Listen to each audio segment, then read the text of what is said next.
نخواه که همین خونی پسری من یافته باشه.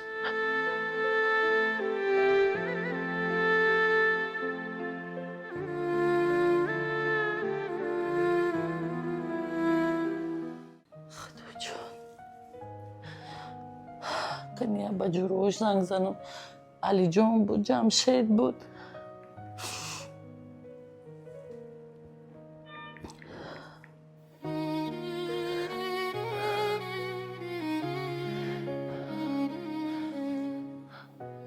الو علی جان. حالا بای خلا. السلام علیکم.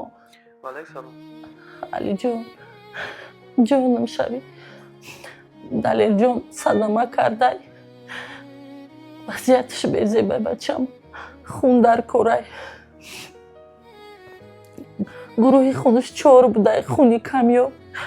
یا نمیبیه بچم کنیا که بینیم خونی تو تغری میگیره در جورت. که فهمیدم خلا گفت خناو خداش فشت یاو نه که راستی گفت یا بار کو پدر مادر ما پرسم اگه میدونین که ما به اجازه پدر مادر یا اون کار کردن نمیتونیم اما اگر پدر مادر ما پرسم اجازه تیان میام نه که نتیان نمیتونم راستی گفت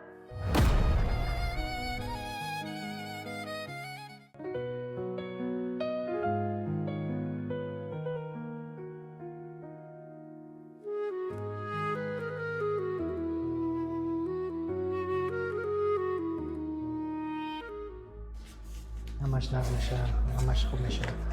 سلام علیکم. السلام دکتر. سلام علیکم. خدای توفیقونو انشالله زیر نشین. اکرد علی جون امیدوارم که صحت میشه، خوب میشه. التماس که شما زیقی نکنید.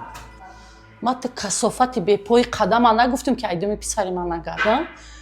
تو کثافت چند بار گفتم که ای بری پسری من دور شو.